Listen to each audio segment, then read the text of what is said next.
Hey everyone, welcome back to Corporate Decoder, the place where we dig into company reports to find the hidden stories. And today we have a real gem from the Perkins Discovery Fund, a report that's a bit like a financial treasure map with some unexpected twists and turns. We are looking at a semi-annual shareholder report, and it gives us a snapshot of how this fund has been doing over the 6 months ending the 30th of September 2025. Think of it as a checkup on its financial health, its performance, and where it's headed. If you appreciate getting straight insights from corporate documents, make sure you are subscribed. And don't forget to check out our Discord community linked in the description below so you can chat with us and other analysts. Let's dive into what Perkins Discovery Fund is all about. It is designed to seek long-term capital appreciation, meaning it aims to grow your investment over time.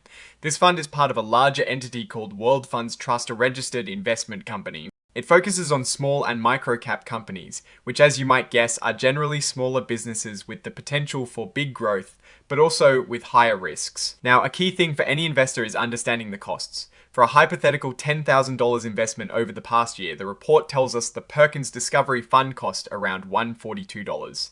That's about 2.59% of the total investment. It's important to remember these costs can eat into your returns, so keeping an eye on them is smart investing. When we look at performance for the period from the 1st of April 2025 to the 30th of September 2025, the Perkins Discovery Fund returned 19.07%.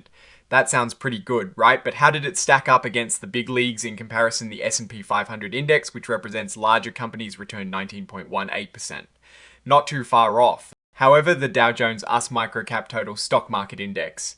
A more direct comparison for this fund's focus shot up by a much more impressive 33.51%. This tells us that while the fund did well overall, the broader micro cap segment it invests in actually did even better, signaling some potentially missed opportunities, or at least a significant chunk of market growth that zipped past. The report explains that as a microcap fund, its performance is heavily tied to how these smaller companies do compared to bigger ones. After a rough patch where microcaps lagged behind large caps, they started to pick up steam in April of 2025. This 6-month period saw good performance in this segment, which is why the fund saw positive returns. Perkins Capital Management uses a bottom-up approach. That means they look at individual companies digging into their fundamentals and technicals to find solid investments and keep tabs on what they already own. During this 6-month period, they added 2 new companies to their portfolio and sold off 4. This brought their total holdings down from 29 to 27. They also remained heavily invested in equities, meaning about 97.99% of the fund was in stocks, which shows a strong conviction in the market. Let's look at some performance data. For companies that helped boost the fund's performance, we see names like Magnite Incorporated, Optimizix Corporation, and Annie Pharmaceuticals Incorporated. These are the stars that really shined. On the flip side, some companies dragged the performance down. Among the top detractors were Vericel Corporation, Elutia Incorporated, and FlexShopper Incorporated. It's always interesting to see which specific holdings move the needle the most, both for better and for worse. Now for some really interesting historical data based on a hypothetical $10,000 investment. Looking back at the 30th of September 2015, the Perkins Discovery Fund was worth $10,000. Fast forward to the 30th of September 2025, it has grown to $23,472. That's a solid increase. However, when we compare this to the S&P 500 index, which grew from $10,000 to a whopping $34,835 over the same period, it highlights that while the Discovery Fund grew, the broader market did considerably better. The Dow Jones US Micro Cap Total Stock Market Index, on the other hand, grew from $10,000 to $17,911, which shows a more regional performance compared to the S&P 500. This table really shows the long-term differences in how these different market segments perform. Let's zoom in on the annual performance. For the last year, the Perkins Discovery Fund returned 9.76%, the S&P 500 Index gave us 16.07%, and the Dow Jones US Microcap Total Stock Market Index impressively returned 26.06%. Over 5 years, the fund returned 3.68%, while the S&P 500 returned 14.74%, and the Microcap Index gave 6.84%. And for 10 years, the fund returned 8.91%, the S&P 500 returned 13.29%, and the Microcap Index offered 6%. These numbers reinforce the story we saw in the cumulative performance. The fund has not consistently kept pace with the broader S&P 500 over longer periods, and has seen mixed results against its direct microcap benchmark, performing better in some periods and worse in others, particularly in the most recent year where the microcap index significantly outperformed. Looking at the fund sector breakdown as of the 30th of September 2025, the largest allocations are in healthcare supplies at 17.89%, information technology at 12.26%, and software services at 12.50%. It's clear the fund is heavily tilted towards technology and healthcare sectors. In terms of specific companies, the top 10 holdings reveal a strong focus on healthcare and technology as well. Annie Pharmaceuticals Incorporated, Accession Incorporated, and Veracyte Incorporated are among the top holdings, each representing a significant portion of the fund's assets. This concentration further emphasizes the fund's sector bets. The fund's total net assets were around $6.7 million. With 27 holdings, it has a relatively concentrated portfolio for its size. The portfolio turnover rate is quite low at 5.43%, indicating a buy and hold strategy rather than active trading. Now let's get real with the financial statements themselves. This is the heart of the report, the detailed list of what the fund owns. As of the 30th of September 2025, the fund held common stocks valued at over $6.5 million. A significant portion, roughly 97.99% of its net assets, were in these equities. The remaining 1.95% was in a money market fund. Looking at the breakdown within common stocks, we see the familiar sector bets like biotechnology at 14.08%, consumer discretionary at 8.50%, and healthcare drug services at 13.33%. Within these sectors, individual companies like Elutia Incorporated, MDxHealth Sci, and Veracyte Incorporated are listed. The total cost of these investments was about $3.7 million, meaning the fund's assets have appreciated significantly since their purchase. The statement of assets and liabilities gives us a snapshot of what the fund owns and owes. Total assets were just over $6.7 million. Liabilities were quite small at around $26,000. This healthy balance where assets far outweigh liabilities is a good sign. Paid.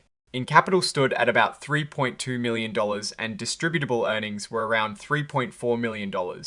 The net asset value per share was $51.63. This statement shows how the fund performed financially over the 6 months.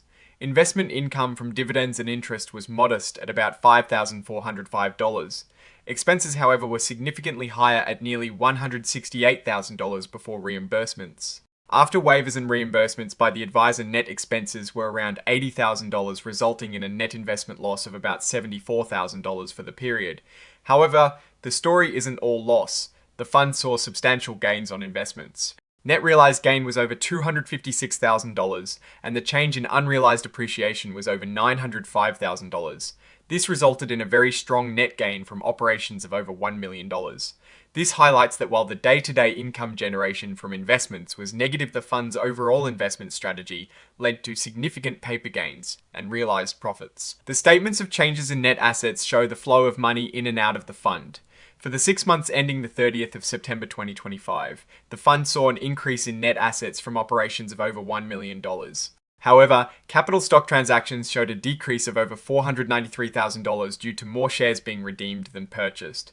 This outflow of capital from redemptions is a point to watch. Despite this, the total net assets increased by roughly $593,000 to $6.7 million by the end of the period. The financial highlights offer a per share view over time. The net asset value per share started at $43.36 for the 6-month period and ended at $51.63. Total return for this period was a notable 19.07%. Looking at the trend over the past few years, the fund has experienced significant volatility. For example, in the year ended the 31st of March 2022, the total return was a negative 34.86%, a sharp drop. Then in the year ended the 31st of March 2021, it saw a massive positive return of 169.16%. This confirms our earlier assessment that this is a fund with high potential, but also significant risk and swings. The expense ratios are also detailed here, with net expenses after waivers hovering around 2.59%. This is a critical number to track as it directly impacts investor returns. Moving into the notes, which are really crucial for understanding the details. The fund categorizes its investments based on the level of input used to determine their fair value. As of the 30th of September 2025, all of the fund's investments fell into level 1, meaning they are valued based on quoted prices in active markets for identical securities. This suggests a good degree of transparency and liquidity for the fund's holdings. No level 3 securities, which carry the highest risk due to significant unobservable inputs, were held during this period. This section details the agreements with the fund's investment advisor Perkins Capital Management Incorporated. The advisory fee is 1.00% of the fund's daily net assets. Importantly, the advisor has agreed to waive fees and reimburse expenses to keep total annual operating expenses below 2.25% until at least the 31st of July 2026. This is a significant commitment from the advisor to shareholder interests, particularly in a fund that has shown volatility. The report also outlines a distribution and service plan, meaning the fund can use its assets to finance activities aimed at selling its shares and providing shareholder services, a common practice in mutual funds. This note provides purchasing and selling activity for securities. For the 6 months ended the 30th of September 2025, the fund purchased securities worth about $327,000 and sold securities for about $975,000. This higher volume of sales compared to purchases indicates the fund was likely rebalancing its portfolio or reducing its exposure in certain areas. This note clarifies that there were no distributions paid to shareholders during the period or the previous year. This means any gains or income earned by the fund were reinvested back into the fund's assets, contributing to its growth. The tax basis of the fund's distributable earnings shows a net investment loss, but a substantial accumulated realized and unrealized gain, which is positive for shareholders when these gains are eventually realized. This section provides more context on the fund's governance and operations. This is a really interesting part that details the Board of Trustees' rigorous review process for approving the investment advisory agreement with Perkins. They looked at the quality of services provided, investment performance, costs and profits, and potential conflicts of interest. They acknowledged that the fund underperformed the S&P 500 index and its peer group over various longer term periods, but highlighted that Perkins has extended its expense limitation agreement through July 2026, benefiting shareholders, and that they will continue to monitor performance. The board concluded that the fees were fair and reasonable in light of all circumstances, and that the fund's shareholders were best served by the renewal of the agreement. This thorough review process is a good indicator of governance and oversight. Now, for my take on all of this, the Perkins Discovery Fund is clearly a high-risk, high-reward vehicle. Its historical performance shows wild swings, a testament to its focus on small and micro-cap companies. While it had not consistently beat the S&P 500 over the long haul, its performance in the most recent 6-month period was strong, and it did show significant gains on its investments. However, the fact that the micro-cap index itself performed even better during this specific period suggests there might be room for improvement in how the fund selects and manages its micro-cap holdings. The advisor's commitment to waiving fees and reimbursing expenses is a significant positive, showing a willingness to align its interests with shareholders. But the outflows from share redemptions are something to monitor. If more investors are pulling money out than putting it in, it can sometimes signal a lack of confidence or underperformance pressures. The fund is heavily invested in healthcare and technology, and its top holdings are concentrated in these sectors. This sector focus is a double-edged sword. It can lead to significant gains if these sectors perform well, but also exposes the fund to concentrated risks if those sectors face downturns. In conclusion, should you invest? If you are an investor comfortable with significant risk and looking for potential long-term capital appreciation with a focus on smaller companies, this fund could be a consideration. However, understand that this is not a fund for the faint of heart. Its past performance shows it can experience substantial drawdowns. The advisor's actions and the board's oversight are positives, but always do your own research and consider if this fund's aggressive strategy aligns with your personal financial goals and risk tolerance. Alright, that is our deep dive into the Perkins Discovery Fund's latest report. What is your take on these numbers and what they signal for the company's future? Drop your thoughts in the comments. If this analysis was valuable, hitting that like button really helps, and subscribe for more deep dives like this. And as always, check out the Discord in the description for more community interaction. Thanks for watching. See you next time.